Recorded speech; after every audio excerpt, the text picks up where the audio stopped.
नमस्कार, मैं श्रीमती शिंदेजू आपका इस ई लर्निंग कक्षा में स्वागत करती हूँ। देखो बच्चों, आज हम हिंदी विषय की दूसरी कविता बसंती हवा, इस कविता का आज हम अध्यापन करेंगे। इस कविता के कवि केदारनाथ अग्रवाल। उनका जन्म 1 अप्रैल 1911, मृत्यु 22 जून 2000। रचनाएं देश देश की कविताएं, अपूर्वा, आग का आईना, पंख और पतवार, पुष्पदीप आदि। उनका परिचय, आप छायावादी युग के प्रगतिशील कवि माने जाते हैं। प्रस्तुत कविता में बसंती हवा में मस्त भरी शब्दों द्वारा हवा की अटखेलियों का विवरण इस कवि ने यहाँ पे दिया है। देखो बच्चों, हमारे भारत देश में 6 ऋतु आते हैं। बसंत ऋतु, ग्रीष्म ऋतु, वर्षा ऋतु, शरद ऋतु, हेमंत ऋतु और शिशिर ऋतु। इसमें से बसंत ऋतु सबसे प्रिय होता है। बसंत ऋतु सारा निसर्ग उल्लासित और आनंदित करता है। बसंत ऋतु की हवा निराली होती है। यह हवा बहुत सुहानी होती है। बसंती हवा सबको प्रसन्नता देती है। कविता में बसंत ऋतु में चलने वाली हवा का वर्णन किया है। इस कविता से हमें बसंत ऋतु में चलने वाली हवा की नटखटता, निडरता, मस्तमौला स्वभाव, भावुकता और सबको आनंद देने वाली हवा का वर्णन यहाँ पे किया गया है। इस कविता में जो नए शब्द आए हैं, ये शब्द शब्द वाटिका में दिए गए हैं।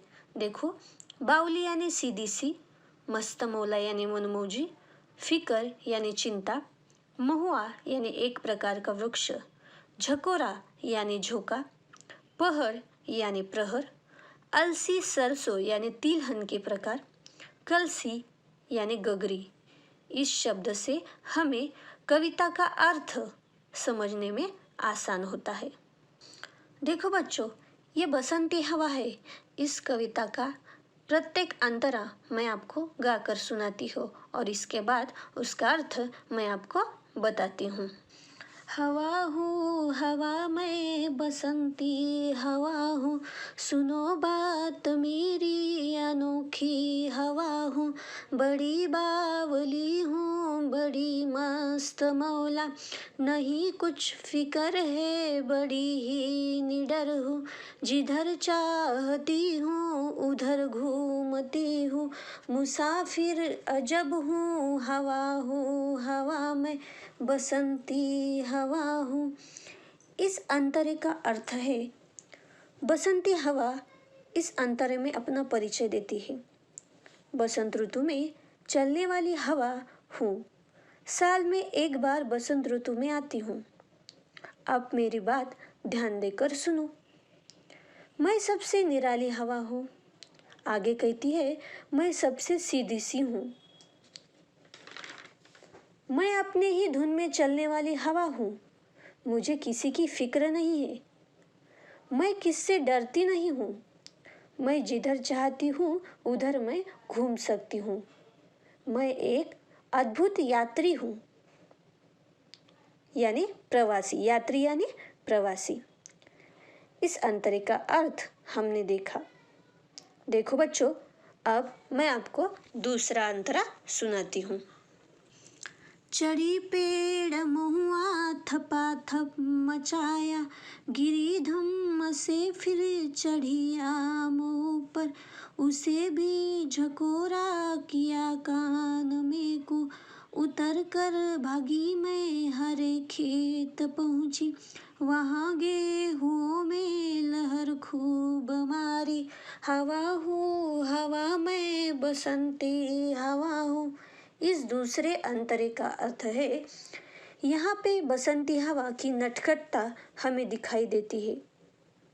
हवा मनमहुआ यानी जंगल में, गांव, खेतों में पास जाने वाला बड़ा वृक्ष, उस पर चढ़कर उनके पत्ते को खूब हिलाया और उन पत्तों से थपाथप ऐसी आवाज आई। फिर मैंने महुआ के पेड़ से उतरकर आम के पेड़ पर चढ़ गई। उसे भी मैंने झकोरा यानी हिलाया। मैंने उसके कान में कू कहा और गांव के हरे भरे खेत पहुंची। खेत में लगाए हुए गेहूं में खूब लहर मारी।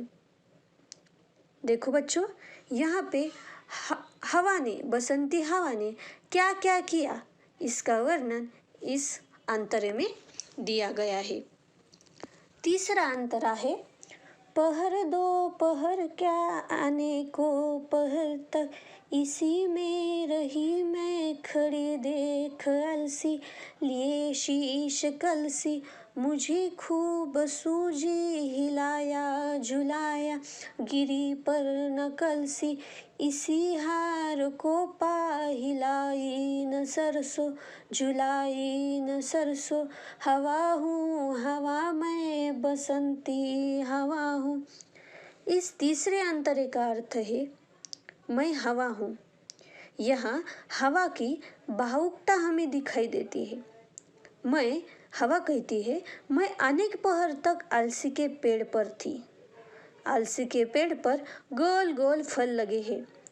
वे मुझे कलसी जैसे लग रहे हैं। वहाँ मुझे मस्ती सूझी।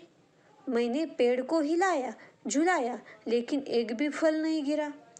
बहुत निराश होकर मैंने सरसों के खेत में जरा भी मस्ती नहीं की। हवा हूँ हवा, मैं बसंती हवा हूँ।